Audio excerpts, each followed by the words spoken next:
Good morning, all of you. In today's lecture, we will discuss about some more important question in our next practice set, which will be very useful for your entrance examination. So let's start today's lecture.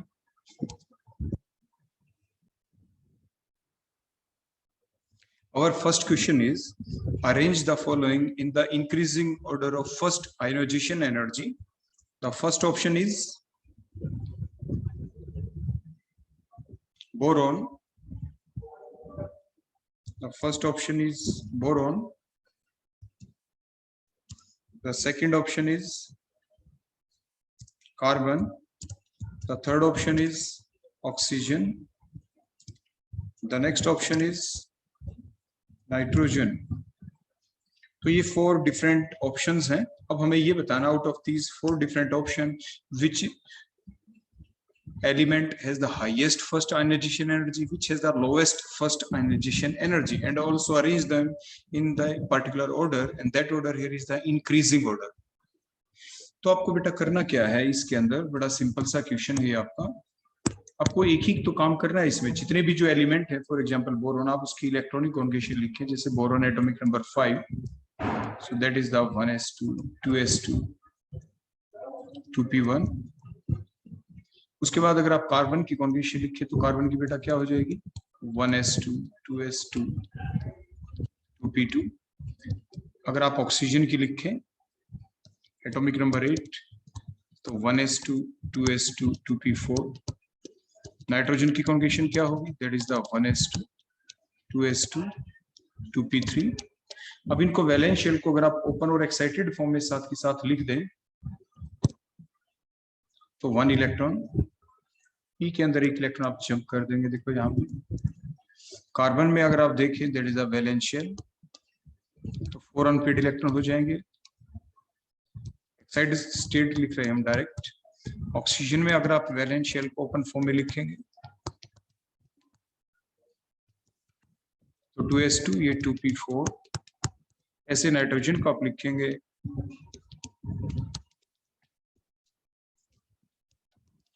Question ये है, which has the highest first ionization energy. First ionization energy means, what is the definition of ionization energy? The amount of the energy required to remove an electron from the valence shell of isolated gaseous atom, that is called as the ionization energy. और first electron को जब आप निकाले, that is the first ionization energy. तो वो कौन, जिसमें से 1 इलेक्ट्रॉन बड़ी आराम से निकल जाएगा, जो 1 इलेक्ट्रॉन लॉस करने के बाद स्टेबलाइज हो जाएगा, उसकी तो आयनाइजेशन एनर्जी बेटा क्या होगी, सबसे कम।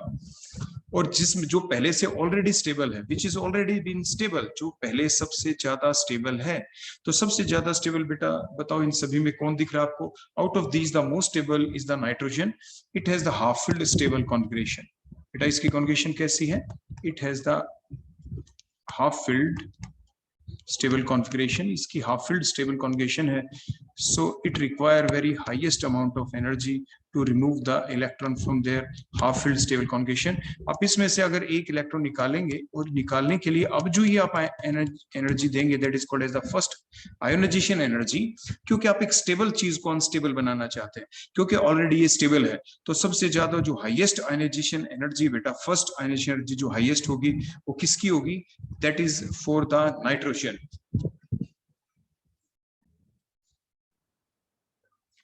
बेटा वैसे तो एक बेसिक ट्रेंड होता है, when we move from the boron atomic number 5 to carbon atomic number 6 to nitrogen atomic number 7 to atomic number 8, means from left to right the size decreases. Size बेटा हमेशा क्या हो जाता है, डिक्रीज। साइज डिक्रीज तो ionization energy बेटा क्या हो जाती है, increase. So according to that basic fact, आपकी जो आयनाइजेशन एनर्जी है वो किसकी ज्यादा होनी चाहिए बेटा, सबसे कम किसकी, बोरोन की। तो means boron ionization energy must be less than carbon, less than nitrogen, less than oxygen. बेटा ट्रेंड ये होना चाहिए था, लेकिन हुआ क्या, जो लास्ट वाले 2 एलिमेंट है नाइट्रोजन और ऑक्सीजन, इसमें किसकी ज्यादा हो गई फर्स्ट आयनाइजेशन एनर्जी, वो नाइट्रोजन की ज्यादा हो गई, बिकॉज आफ्टर लूजिंग 1 इलेक्ट्रॉन, देखो ये तो 1 इलेक्ट्रॉन लॉस करने के बाद स्टेबल होगा ऑक्सीजन, लेकिन नाइट्रोजन इज ऑलरेडी स्टेबल, ये ऑलरेडी स्टेबल है, इसकी ऑलरेडी स्टेबल कॉन्फ़िगरेशन है, इसकी already stable half field configuration है। So because of that reason, the trend becomes change in the last these two elements, that is the nitrogen and oxygen. Now the trend becomes boron is less than carbon, carbon is less than oxygen, is less than nitrogen. इनकी आपस में interchange यहाँ पे बेटा हो जाती है, और दैट इज द रीजन जो हमने आपको पहले बेटा एक्सप्लेन कर दिया. अदरवाइज बेसिक ट्रेंड तो क्या होना चाहिए था, ये आपका बेसिक ट्रेंड रहना चाहिए था, लेकिन ये जो बेसिक ट्रेंड है ये आपका करेक्ट नहीं है. सो that is the right answer, क्योंकि नाइट्रोजन की कॉन्फिगरेशन बेटा क्या है, हाफ फील्ड स्टेबल कॉन्फिगरेशन है. ठीक है बेटा.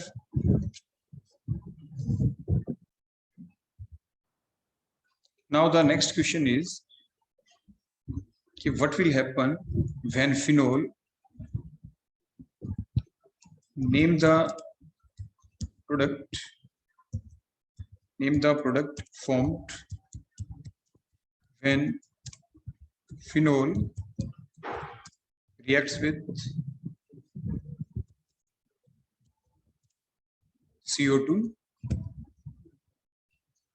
in basic medium. तो आपको बेटा इसके प्रोडक्ट का बताना है कि प्रोडक्ट क्या बनेगा. तो वेरी सिंपल क्वेश्चन, आपको सिर्फ क्या बताना है, नेम द प्रोडक्ट. प्रोडक्ट क्या बनेगा, प्रोडक्ट आपका सैलिसिलिक एसिड बनेगा,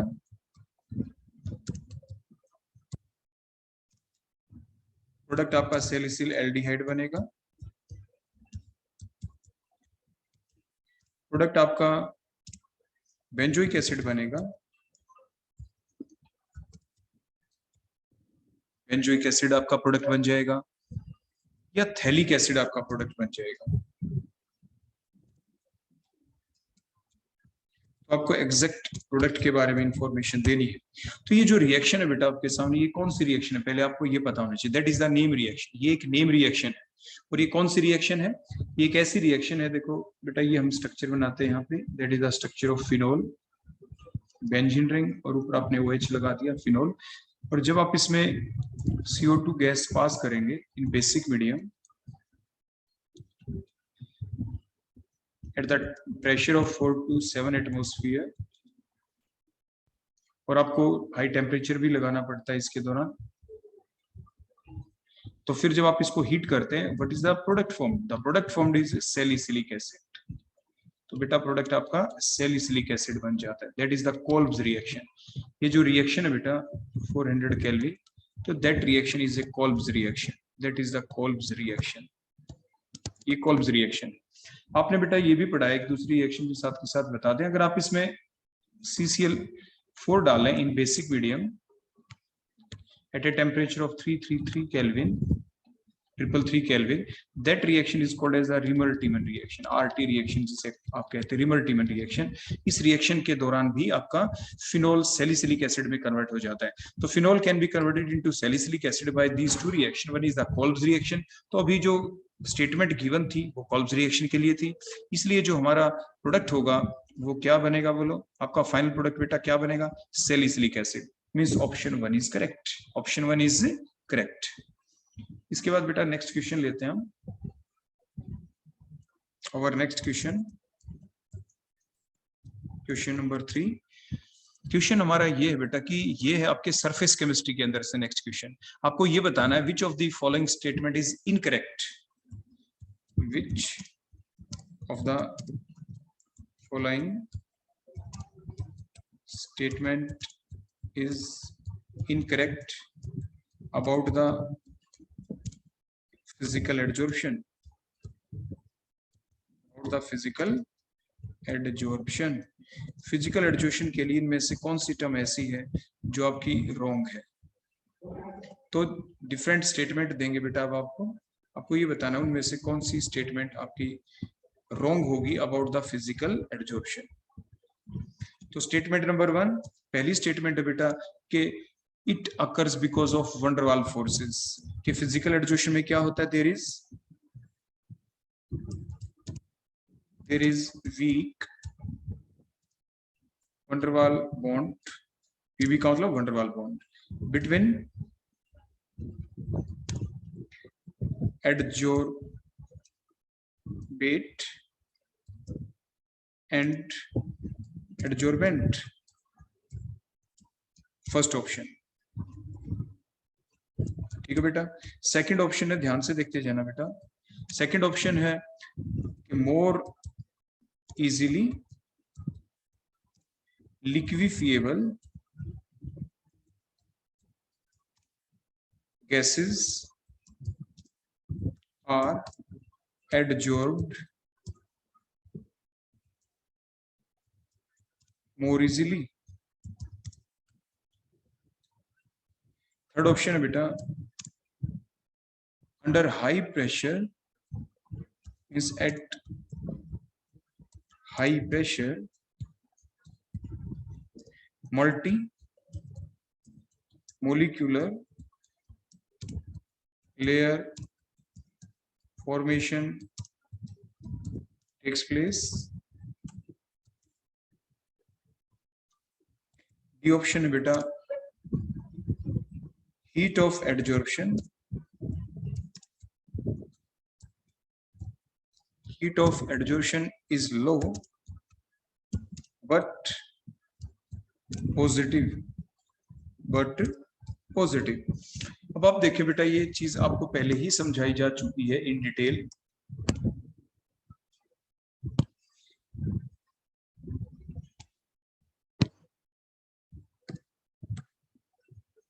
क्या चीज बेटा, आपको ये बताया जा चुका है पहले ही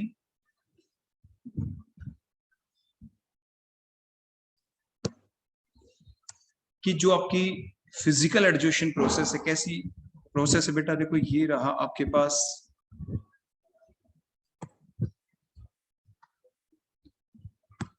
एडजोर्बेंट, देखो, और इसके ऊपर जो पार्टिकल आके बेटा स्टिक होते हैं,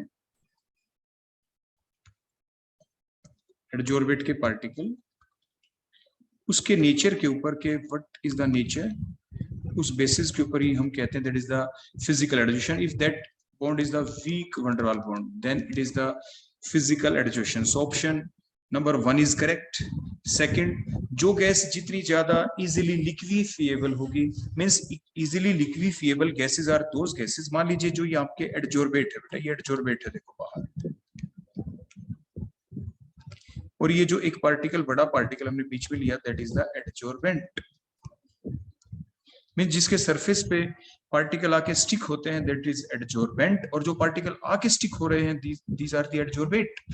एडजोर्बेंट और एडजोर्बेट के बीच वीक मोडाल फोर्स होता है फिजिकल एडजोर्शन के दौरान।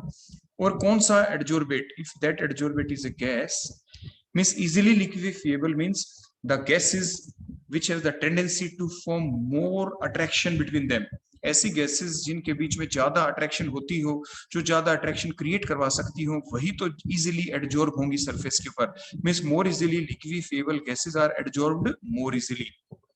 तो ऑप्शन 2 इज आल्सो करेक्ट।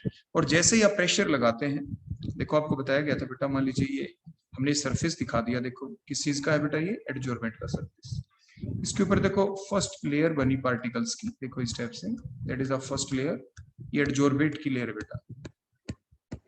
यहाँ पे जो ये अट्रैक्शन बनी बीच में, that is the weak van der Waal force, week van der वाल बॉन्ड। अब जो सेकंड लेयर आएगी बेटा इसी टाइप से एडजॉर्बेट की ही, देखो इस टाइप से सेकंड लेयर। अब हमें ये देखना है कि जो नीचे हमने लिया था बेटा, ये कौन था, एडजॉर्बेंट। जो फर्स्ट लेयर है बेटा ये किसकी है, that is of adsorbate. Okay, अब एडजॉर्बेंट और एडजॉर्बेट के बीच जो बॉन्ड बना वो कौन सा बॉन्ड है, that is the weak van der वाल बॉन्ड। अब क्या यही बॉन्ड फर्दर लेयर्स के बीच है, मींस जो अगली जो लेयर है वो किसकी लेयर है, next layer is also of, बोलो किस चीज की, एडजॉर्बेट। अब ये बताएं जो यहाँ पे नेक्स्ट जो अट्रैक्शन है, देखो ये अट्रैक्शन है, ये जो अट्रैक्शन है, जो पहले भी जो अट्रैक्शन थी देखो नीचे, ये अट्रैक्शन भी बेटा कैसी है, that is the weak van der वाल बॉन्ड। मींस एडजॉर्बेंट और एडजॉर्बेट के बीच जो नेचर ऑफ फोर्स है, वही फोर्स वाली अट्रैक्शन फर्दर लेयर्स के बीच भी है, मींस मेनी लेयर्स के बीच है। So you can say the multimolecular layer formation takes place at a high pressure, अगर हम हाई प्रेशर अप्लाई कर दें। लेकिन आप साथ के साथ ये भी जानते हैं कि when adsorbate get adsorbed on the surface of the adsorbent, some heat is released, some energy is released, कुछ एनर्जी निकलती है in the form of the heat, that is called as the heat of adsorption. अगर वो energy निकलती ही है, वो एक अलग बात कि जो वीक वन डार वाल बॉन्ड है, it is a weak bond, so the amount of heat release का जो मैग्नीट्यूड है that will be very low but the sign will be negative. तो यहाँ पे जो फोर्थ ऑप्शन में पॉजिटिव लिख रखा है ये पॉजिटिव नहीं होगा, ये नेगेटिव होगा। So that statement is incorrect. यही हमारा क्वेश्चन था कि कौन सी स्टेटमेंट आपकी इनकरेक्ट है। सो हमारा आंसर क्या हो जाएगा, डी ऑप्शन। तो डी ऑप्शन के अंदर गलती कहां पे रह गई, बट पॉजिटिव जो लिखा होना क्या चाहिए था, but negative. Heat of addition low है, यहां तक ठीक था, but positive that is wrong. So because of that the option number D की जो स्टेटमेंट है दैट इज इनकरेक्ट, वही हमारे क्वेश्चन के अंदर पूछा गया था। ठीक है बेटा, तो यहां तक आपको इन चीजों को ध्यान रखना है। इसके बाद हम चलते हैं बेटा नेक्स्ट क्वेश्चन के ऊपर। Now the next question. तो नेक्स्ट क्वेश्चन है बेटा हमारा, इसके बाद ये था हमारे सरफेस केमिस्ट्री के अंदर से। अगला क्वेश्चन दोबारा से ऑर्गेनिक केमिस्ट्री के अंदर से मिलेंगे।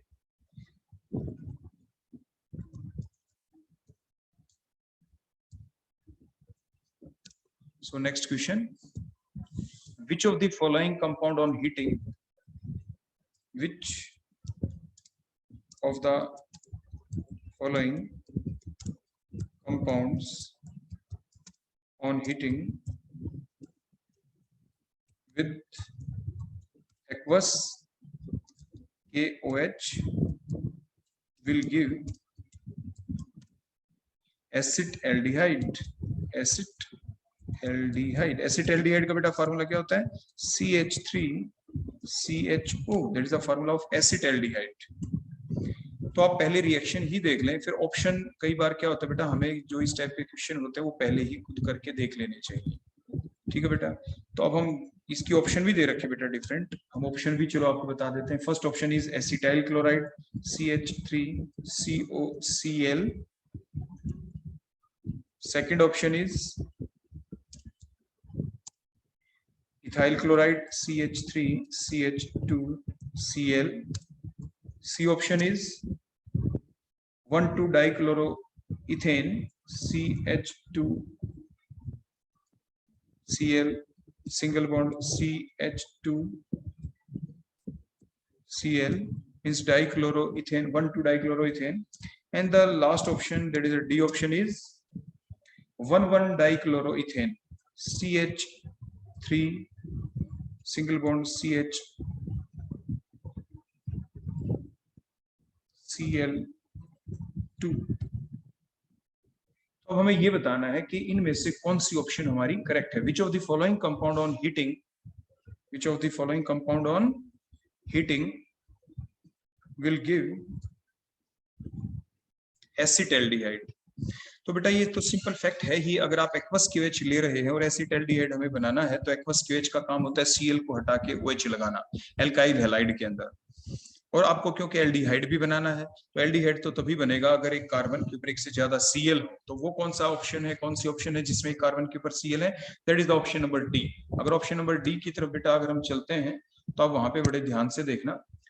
देखो हम डायरेक्ट ऑप्शन नंबर डी को लेके चलते हैं CH3CH, और यहाँ पे बेटा हमने 2 Cl देखो लगा दिए। 2 Cl जो हमने लिए, जब आप इसमें डालेंगे बेटा एक्वस QH तो nucleophilic substitution reaction will takes place, means CH3 single bond CH, देखो Cl रिप्लेस हो जाएंगे by the OH at the nucleophilic substitution reaction will occur. If there is more than one OH on the same carbon atom, then the compound will be unstable. क्या loss होगा बेटा, यहाँ से water, देखो यहाँ से वाटर लॉस, और जो प्रोडक्ट बना that is the acetaldehyde CH3COH। तो एसिटाल्डिहाइड बेटा हमें यहाँ पे मिल गया, इथेनॉल हमें मिल गया। तो right option is option number D, option D is correct. ओरो में बेटा ऐसा नहीं होगा। ओरो के अंदर आप सी ऑप्शन में देखें तो सी ऑप्शन में क्या होगा, देखो फर्स्ट कार्बन सेकंड कार्बन, दोनों कार्बन से Cl हटेगा और OH लग जाएगा, क्योंकि that OH will be present on the adjacent carbon atom, तो वाटर लॉस नहीं हो पाएगा, तो डाइओल्स बन जाएंगे। अगर बी ऑप्शन को देखें तो वहां पे एक ही Cl है, तो Cl हटा OH मींस इथेनॉल बन जाएगा, इथेनॉल बन जाएगा आपका वहां पे। और नेक्स्ट आपका एसिटाइल क्लोराइड है वहां पे, तो एसिटाइल क्लोराइड में आप एक्वस QH लेते भी हैं वहां पे, तो आपका Cl हट के बेटा क्या लग जाएगा वहां पे OH, तो आपके कार्बोक्सिलिक एसिड बन जाएंगे, एसिटाल्डिहाइड आपका नहीं बनेगा। तो the correct option is option number D, option D is correct. ठीक हो गया बेटा। तो इसके बाद अब हम नेक्स्ट क्वेश्चन लेते हैं, question number 5। Next question, next question बेटा अब हम लेंगे फ्रॉम द फिजिकल केमिस्ट्री। देखो बड़ा सिंपल सा क्वेश्चन है, इसमें जो जो चीजें दे रखी है हम आपको बोल देते हैं कि in an atom an electron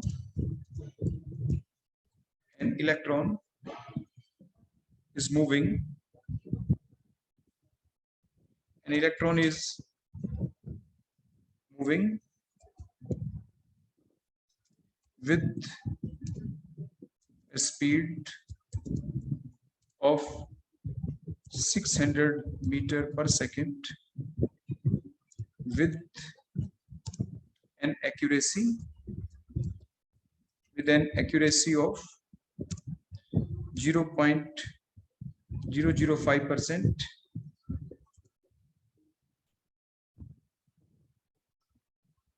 0.005% certainty,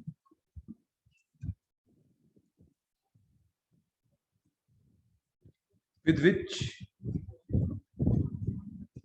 the position of the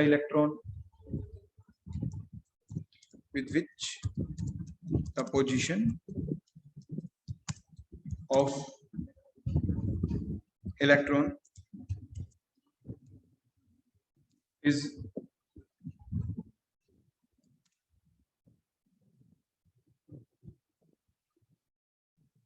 defined by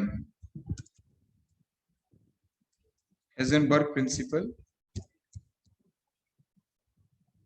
Heisenberg uncertainty principle। कुछ बेटा बातें कॉमन होती है जो हमें याद रखनी पड़ती हैं, तो आप कैसे निकालेंगे इस क्वेश्चन को, सिर्फ आप ये बता दें। बेटा एक सिंपल फार्मूला है जो आपने पढ़ा होगा हेजनबर्ग अनसर्टेनिटी प्रिंसिपल का, तो उसमें क्या फार्मूला बेटा, डेल्टा एक्स, क्या फार्मूला है बताओ बेटा, delta x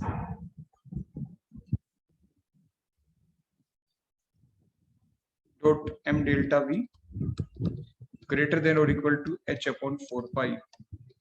According to the Heisenberg uncertainty principle, it is not possible to determine exactly the position and the momentum of the subatomic particle of the microscopic particle at the same time.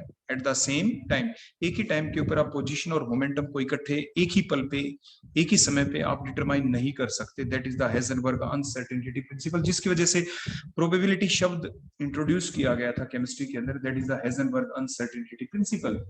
तो अगर हम इस बात को देखें तो अब हम क्या करेंगे यहाँ पे, तो इस कोई एटम है उसके अंदर इलेक्ट्रॉन मूव कर रहा है, स्पीड है 600 मीटर पर सेकेंड, इसमें इतनी अनसर्टेनिटी है, तो with which the position of the electron is defined. तो आपको अनसर्टेनिटी इन पोजीशन निकालनी है यहाँ पे, तो वो हम कैसे निकाले, तो सिंपल फार्मूला बेटा यहाँ पे हमें एक तो m चाहिए। m क्या है, mass of the electron, what is the value, 9.11 multiplied by 10 raise to the power -31 kg।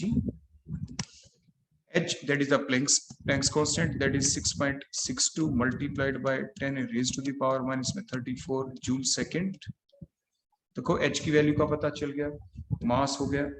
Delta v निकालना है, डेल्टा v बेटा कितना है यहाँ पे आपकी, देखो 600 मीटर पर सेकेंड, तो उसकी स्पीड थी बेटा। अब इसमें अनसर्टेनिटी कितने परसेंट है, दैट इज 0.005 डिवाइडेड बाय 100।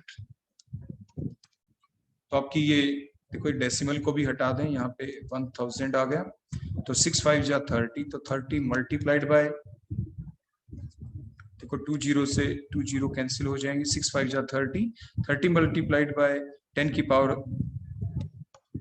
-3, तो ये डेल्टा वी की वैल्यू आ जाएंगी। सारी वैल्यू आप अपने यहाँ पे पुट कर देना बेटा, और डेल्टा एक्स मल्टीप्लाइड बाय क्या आ जाएगा यहाँ पे 9.11 मल्टीप्लाइड बाय 10 की power -31 multiplied by delta we देखो हमने निकाल ही दिया, 30 मल्टीप्लाइड बाय 10 की पावर -3 इक्वल टू का साइन लगा देंगे हम, तो h 6.62 मल्टीप्लाइड बाय 10 की पावर -34, 4 मल्टीप्लाइड बाय पाई की वैल्यू क्या होती है 3.14 या 22/7। तो यहाँ से आप बेटा डेल्टा x की वैल्यू निकाल लेना। ऑप्शन में आपको देता नहीं, जो भी आपका आंसर होगा that will be the correct one, वो आपका आंसर क्या होगा बेटा, बिल्कुल करेक्ट होगा, वो आप मैच कर लेंगे जो भी ऑप्शन आपके एग्जाम में जब दी जाए। क्लियर हो गया बेटा इतना। तो that is next question, question number 5. Next question बेटा आपके लिए कि what is the formula for the efficiency of fuel cell. कई बार बेटा ये एग्जाम में क्वेश्चन आ जाता है कि what is the formula of efficiency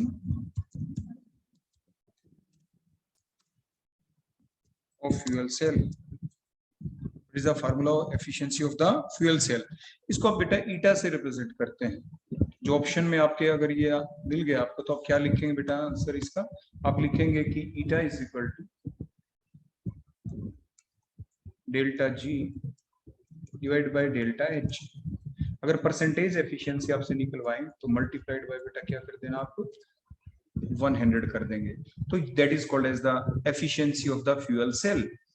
फिर क्या होगा, कोई भी फ्यूल आपसे दिया जा सकता है एग्जाम में बेटा. फॉर एग्जांपल मान लो मैं आपके सामने लिख देता हूँ, मिथेनॉल ले लिया हमने. Methanol when burn in oxygen in excess of oxygen, methanol is a liquid, oxygen is a gas. और इसको हम बर्न कर दें और मान लीजिए आपके प्रोडक्ट बन जाए CO2 गैस बन गई प्लस H2O देखो लिक्विड बन गया यहाँ पे. ठीक हो गया. और इसके दौरान क्या दे दिया जाए, जो यहाँ पे डेल्टा H की वैल्यू दे दी जाए बेटा. Delta H means heat of combustion भी आप इसको कह सकते हैं मिथेनॉल की. तो डेल्टा H की वैल्यू अगर यहाँ पे दे दें that comes out to be मान लीजिए 726 किलो जूल पर मोल मान लीजिए. ये वैल्यू बेटा यहाँ पे दे दी. किस चीज की value they the? That is the heat of combustion की डेल्टा H की वैल्यू बेटा यहाँ पे दे दी. क्लियर हो गया. अब डेल्टा H तो आ गया, उसके साथ साथ अगर हमें ये जो फार्मूला एफिशिएंसी का, तो डेल्टा H की तो आप यहाँ पे पुट कर देंगे. अब हमें डेल्टा G चाहिए तो क्या करेंगे, डिफरेंट वैल्यूज दे देंगे बेटा यहाँ पे जो गिव्स फ्री एनर्जी की. जैसे मिथेनॉल की वैल्यू, यहाँ पे CO2 की वैल्यू एंड सो ऑन. देखो डिफरेंट वैल्यूज दे देंगे जिससे हम डेल्टा G भी कैलकुलेट कर लेंगे फॉर दैट पर्टिकुलर रिएक्शन. और फिर दोनों वैल्यूज को हम क्या करेंगे बेटा, पुट कर देंगे इस फार्मूले में. Percentage eta is equal to delta H divide by delta G divide by delta H multiplied by 100. ठीक है बेटा. तो इस टाइप से क्वेश्चन आपसे एग्जाम में पूछा जा सकता है. इसके बाद हम लेते हैं बेटा नेक्स्ट क्वेश्चन, क्वेश्चन नंबर 7. अगला जो क्वेश्चन होगा बेटा ये हम ले लेते हैं फ्रॉम द सॉल्यूशन. सॉल्यूशन जो यूनिट है वहां से हम ले लेते हैं. देखो इसको इन ए वेरी ब्रीफ हम आपको बता देते हैं कि किस टाइप का बेटा ये क्वेश्चन है. हम ये लेके चलते हैं कि मान लीजिए यू हैव ए सॉल्यूशन. देखो हम डायग्राम भी बना देते हैं बेटा ताकि आपको समझ में आ जाए बिल्कुल डायरेक्ट. कि हमारे पास एक कंटेनर है, ध्यान से देखना. You have a container. उस कंटेनर के अंदर आपके पास 2 कंपोनेंट है, कंपोनेंट X एंड Y. जो फर्स्ट कंपोनेंट है नंबर ऑफ मोल्स ऑफ जो X है that is 1 mole. Number of component of Y that is the 3 moles. और फिर इनके क्या बन गए बेटा, इनके बन गए वेपर्स. Both are volatile. तो कुछ वेपर प्रेशर X की वजह से लगा. देखो कुछ ये पार्टिकल हमने देखो सर्कल से दिखा दिए या दूसरे कलर से देखो दिखा देते हैं रेड कलर से. ये Y के मान लीजिए कंपोनेंट है.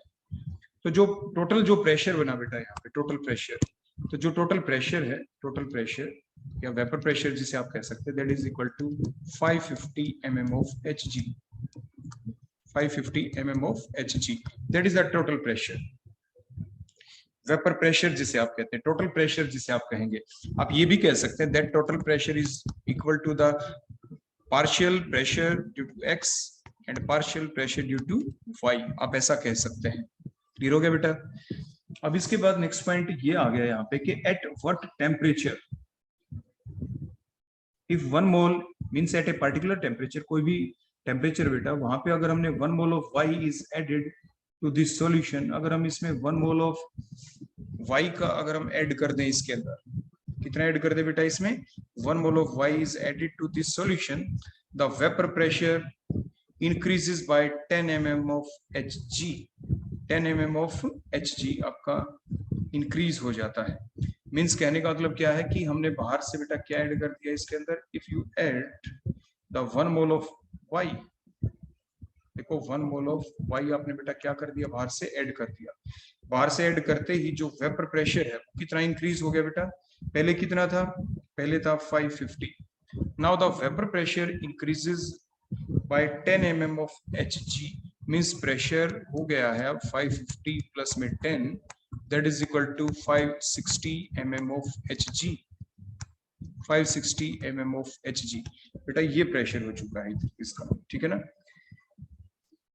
तो अब हमें करना क्या है यहाँ पे कि vapour pressure of x and y in the pure state will be, हमें कैलकुलेट क्या करना है जब ये प्योर स्टेट में था, मींस अगर हमारे पास एक अलग से कंटेनर होता, देखो इस टाइप से, और उस कंटेनर के अंदर एक में x होता एक में y होता, और ये अलग कंटेनर में होते, और फिर इनके अगर वेपर्स बनते इस टाइप से x के, और सिमिलरली देखो y के बनते, तो जो प्रेशर लगता है यहाँ पे y की वजह से, that is pressure due to y, तो वो कितना होगा, प्योर स्टेट में अगर x होता तो प्रेशर ड्यू टू x, तो वो कितना होगा। तो हमें px और py की वैल्यू हमें क्या करनी है बेटा, डिटरमाइन करनी है यहाँ पे। तो वो हम कैसे डिटरमाइन करेंगे, तो सिंपल है ये सॉल्यूशन का चैप्टर, जिसके अंदर आपने राउल्ट्स लॉ पढ़ा है, और राउल्ट्स लॉ के बेसिस के ऊपर दो आपके फार्मूले भी बनते थे। राउल्ट्स लॉ के ऊपर कब, when we have the two component x and y, out of these two, on the basis of the number of the moles, one will act as a solute, the other will act as the solvent। जैसे आपको दिख रहा है यहाँ पे कि nx is equal to 1 मोल है, ny number of moles y के 3 हैं, तो which have the more number of moles, y के 3 मोल्स हैं, so that will be the solvent। तो y किस चीज का काम करेगा बेटा यहाँ पे, y तो देखो बेटा solvent है, और जिसके कम मोल हो वो आपका सोल्यूट होगा। बेटा ये बातें इसलिए बता रहे, क्या पता किस एग्जाम में क्या बातें आपसे पूछ ले, ठीक है।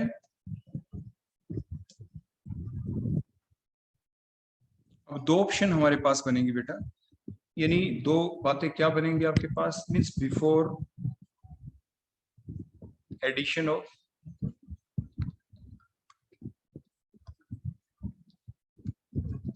एक्स्ट्रा वाई ऐड करने से पहले, और एक y ऐड करने के बाद, after the addition of y, हमने y ऐड किया। तो उससे पहले बेटा आप ये करें, मोल फ्रैक्शन निकालेंगे आप। मोल फ्रैक्शन बेटा कैसे निकालते हैं, what is the mole fraction of जो फर्स्ट कंपोनेंट जिसे आप x कह रहे हैं, तो मोल फ्रैक्शन ऑफ x क्या होगा, बोलो नंबर ऑफ मोल्स जिसकी मोल फ्रैक्शन निकालें, divide by total number of moles 1 + 3, that is 1/4। What is the mole fraction of y, तो number of moles of y divide by total number of moles, so that is the mole fraction of x and y in the original state, means before adding the y। तो उस basis के ऊपर आप चले तो जो total pressure होता है according to the Raoult's law, उसका फार्मूला बेटा क्या होता है, उसका फार्मूला बड़ा सिंपल सा होगा, means the total pressure that is always equal to, जैसे मैंने अभी आपको बताया, प्रेशर ऑफ x प्लस में pressure of y, and that is also equal to the according to Raoult's law px किसके इक्वल होगा बेटा, बताओ शाबाश, px इक्वल होगा, बोलो किसके, px not plus sorry multiplied by, बताओ शाबाश, x mole fraction of x plus pressure of y in pure state, py किसके इक्वल होगा, pressure of y in pure state multiplied by mole fraction of किसका बेटा, y का। अब जो pressure था यही सेम फार्मूला हम लगाएंगे, तो प्रेशर बेटा कितना था पहले 550, देखो 550 हमने लिख दिया। Pressure of x in pure state बेटा कितना है वो तो हमें निकालना है। मोल फ्रैक्शन कितना है बेटा इसका 1/4 प्लस इन प्योर स्टेट तो हमें पता नहीं, ये तो निकालना है, मल्टीप्लाइड बाय 3/4। तो ये आपकी बन गई इक्वेशन नंबर 1।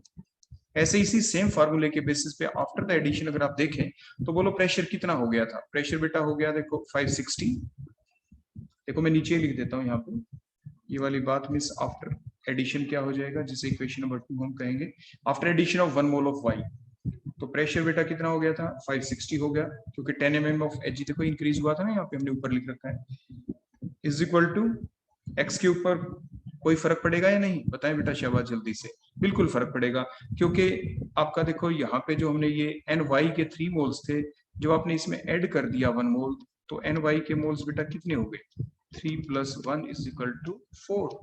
4 मोल्स हो चुके हैं। तो अब कैसे निकालेंगे बेटा मोल फ्रैक्शन अब कितनी हो जाएगी x की। तो आफ्टर द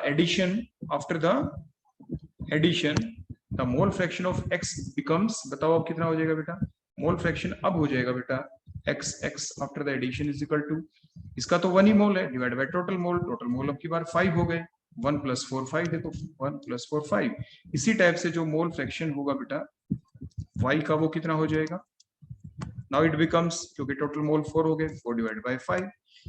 तो अब सिर्फ यही वैल्यू पुट करेंगे जब प्रेशर 560 हो गया तो देखो px0 मल्टीप्लाइड बाय इसका कितना हो गया बेटा 1/5 प्लस py0 मल्टीप्लाइड बाय बेटा कितना हो गया 4/5। That is equation number 2। दो इक्वेशन बेटा हमारे पास आ चुकी है यहाँ पे। जैसे मैथमेटिक्स में इक्वेशन होती है, दो इक्वेशन हमारे पास आ चुकी है। अब आप क्या करें मल्टीप्लाई द इक्वेशन नंबर 1।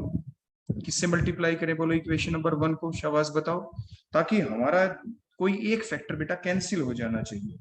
हमारा एक फैक्टर बेटा क्या हो जाना चाहिए कैंसिल। तो अगर हम इक्वेशन नंबर 1 को किससे मल्टीप्लाई करें 4/5 से, तो divide multiply the equation number 1। देखो जो इक्वेशन नंबर 1 है इसको किससे मल्टीप्लाई करते बेटा 4/5 से। 4/5 से तो देखो क्या हो जाएगा। तो जैसे ही आपने तो दैट टेंड्स टू, देखो क्या बन जाएगा, देखो 550 मल्टीप्लाई बेटा किससे किया 4/5 से। देखो इस टाइप से 4/5, क्योंकि थ्रू आउट ही करेंगे ना बेटा। फिर अब ये px0 मल्टीप्लाइड बाय 1/4 था बेटा, किससे करेंगे इसको 4/5 से करना मल्टीप्लाई थ्रू आउट बेटा, plus p0 multiplied by 3/4 multiply बेटा किससे करना है 4/5 से। थ्रू आउट मल्टीप्लाई करना हो तो बेटा, तो ये नई इक्वेशन बन गई आपकी। जो इक्वेशन नंबर 1 है इसमें चेंज आ गया। तो देखो 5 ये 110 पे 4 से 4 बेटा कैंसिल हो जाएगा, यहाँ पे ये 4 से 4 कैंसिल हो गया। तो ये नई इक्वेशन नंबर 1 आ गई बेटा आपकी। इक्वेशन नंबर 1 ये न्यू है आपकी। अब इसके बाद हम क्या करेंगे, जो सेकंड इक्वेशन है उसको तो बेटा ऐसा ही लिख दो। देखो 560 ऐसा लिखते चले जाना बेटा, px0 multiplied by 1/5 plus py0 multiplied by 3/5। That is the equation number 2। अब इन क्या करेंगे बेटा इनको सब्ट्रैक्ट करें।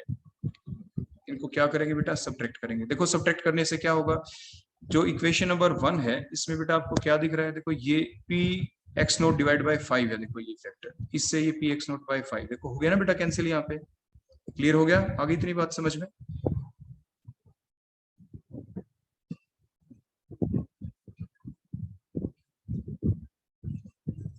तो आपकी जो कॉमन फैक्टर बेटा यहाँ पे बच जाएगा, वो फैक्टर आपका क्या आ जाएगा यहाँ पे जब आप इसको कैंसिल आउट करेंगे। बताओ बेटा शाबाश जल्दी से देखो। ये चीज बेटा यहाँ पे देखो ये करेक्शन कर लेंगे 4/5 था बेटा, देखो यहाँ पे था ना, देखो ये 4/5 देखो ये रहा, तो ये 4/5 है तो ये कैंसिल हो गया। देखो तो ये तो कैंसिल हो गया, तो इधर क्या बचा बेटा, ऊपर क्या है ये 440, तो ये आ गया बेटा 560 में से जब 440 आप माइनस करेंगे तो क्या आएगा 0, ये 2, ये 1, तो ये माइनस का है तो -120 ये आ गया बेटा यहाँ पे। क्लियर हो गया।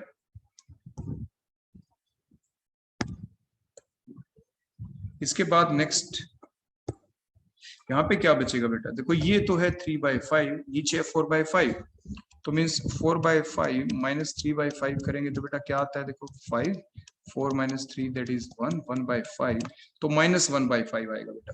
क्या आ जाएगा बेटा यहाँ पे -1/5। तो ये बच गया बेटा यहाँ पे इज इक्वल टू का साइन, और ये है minus py0 multiplied by 1/5। Clear हो गया बेटा, इतना माइनस से माइनस साइन कैंसिल हो गया। तो बेटा py0 की वैल्यू क्या आ गई, देखो यहाँ पे जल्दी बताओ। तो py0 इज इक्वल टू 120 को 5 से मल्टीप्लाई करें तो 600 mm of Hg, 600 mm of बेटा क्या Hg। तो py0 जब निकल गया तो दूसरा फैक्टर तो आप बड़ी आराम से निकाल ही पाएंगे। क्लियर हो गया बेटा, py0 निकल गया ना आपका अच्छे से। तो py0 निकल गया तो आपके पास फार्मूला है, चाहे अब ये जो py0 की वैल्यू है चाहे इक्वेशन 1 में पुट करें, देखो यहाँ पे चाहे इक्वेशन देखो 2 में पुट करें, आपको पी एक्स नोट की वैल्यू निकल जाएगी। आपकी पी एक्स नोट की वैल्यू बेटा यहाँ से आप बड़ी आराम से निकाल सकते हैं, किसी भी एक में आप पुट कर दे बेटा। देखो आप कहे तो पुट करके दिखा देते, इक्वेशन नंबर 1 में पुट करते हैं कि put value of P Y naught in equation 1। Equation 1 में पुट करें बेटा। इक्वेशन 1 में जैसे आप पुट करेंगे तो देखो क्या आ जाएगा आपका आंसर। तो 550 is equal to P X naught multiplied by 1/4 plus में पी वाई नोट की वैल्यू कितनी आ गई बेटा 600 मल्टीप्लाइड बाय 3/4। इफ कैंसिल हो गया ये 150 पे जाएगा, ये 7550 हो गया। तो बेटा क्या बन जाएगा यहाँ पे, बताओ शाबाश जल्दी से।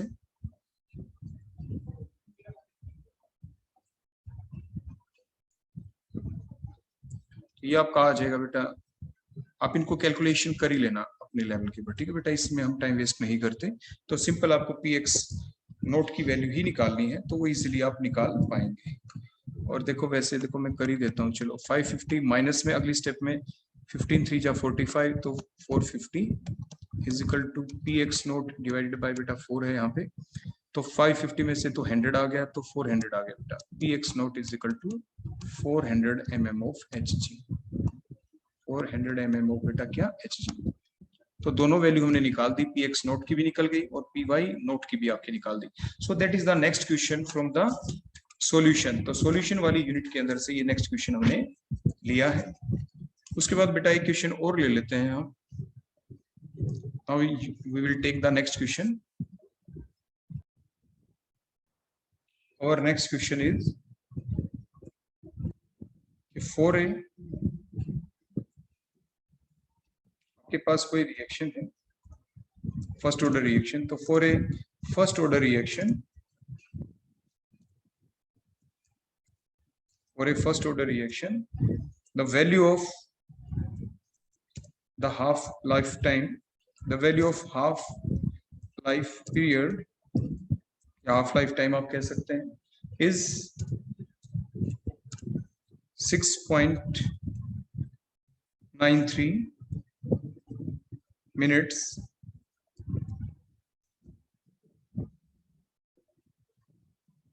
हाफ लाइफ की वैल्यू बेटा कितनी है 6.93 मिनट्स, मिनट्स के अंदर दे रखी बेटा, ठीक है। Calculate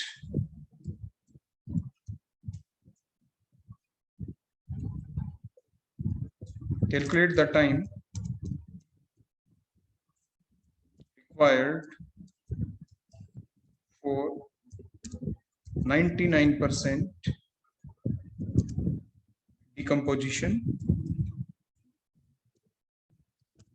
of the same reactant under the similar condition,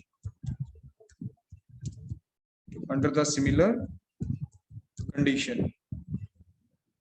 So that is the question. तो बेटा आप क्या करेंगे, इसमें क्या क्या चीजें गिवन है वो आप देखें। तो इसमें बेटा जो चीज गिवन है हमारे लिए वो क्या है, that is the half life period, means the thing given is the T half. देखो टी हाफ की वैल्यू हमारे लिए गिवन है and that is equal to 6.93 minutes. तो यहां से बेटा आप क्या निकाल सकते हैं, you can determine the value of k because k is equal to 0.693 divided by t half.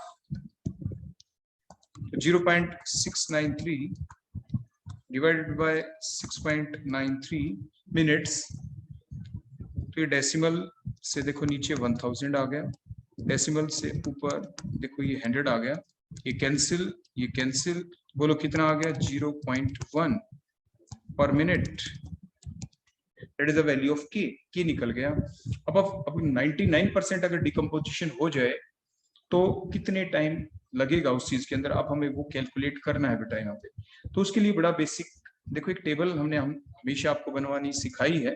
देखो हम आपको ये कहते थे कि बेटा शुरू में टाइम ले लें, उसके बाद रिएक्टेंट, उसके बाद देखो बेटा ऐसे प्रोडक्ट,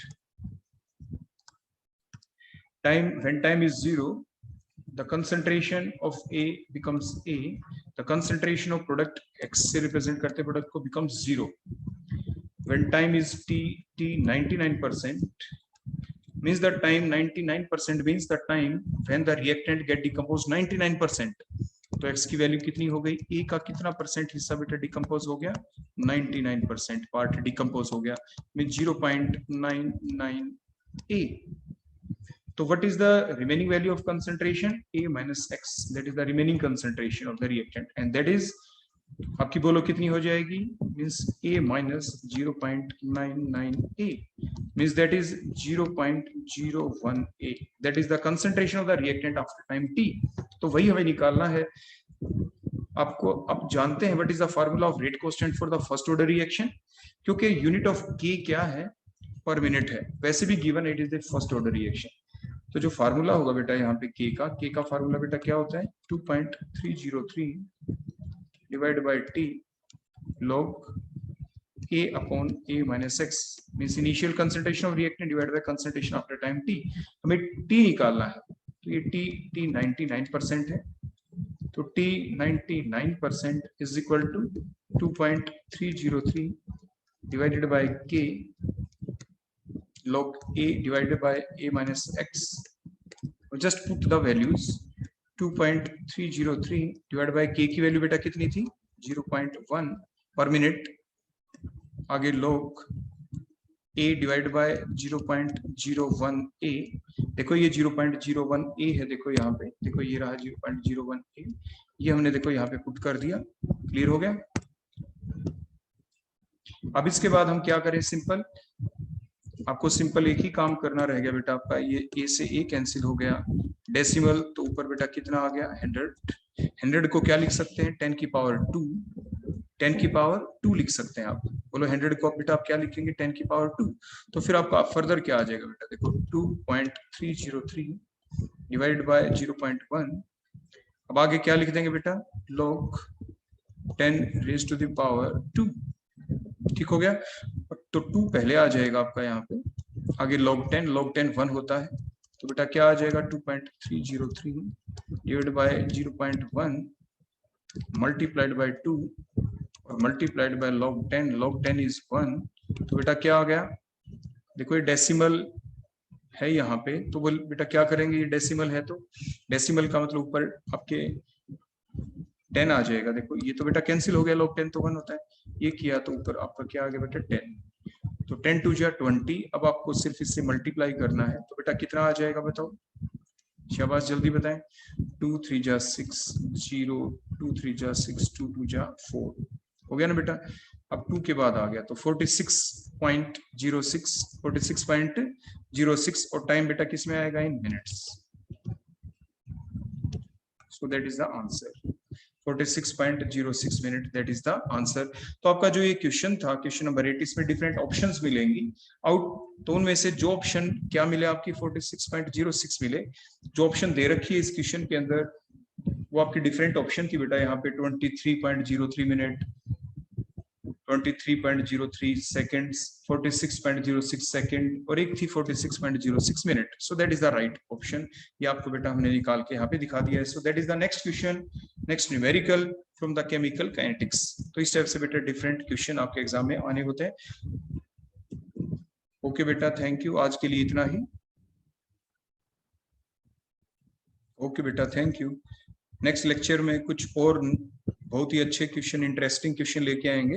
ये जितने भी क्वेश्चन हैं जो प्रैक्टिस सेट में आपको करवाए जाएंगे थोड़े थोड़े करके, आप इनको डे बाय डे करते रहेंगे, तो उससे आपकी पूरी केमिस्ट्री का हम रिवीजन करवा रहे हैं. कभी कोई क्वेश्चन किसी चैप्टर से लेंगे, कभी किसी चैप्टर से, और साथ उसके बेसिक फैक्ट आपको बताते चले जाएंगे. ओके बेटा, थैंक यू.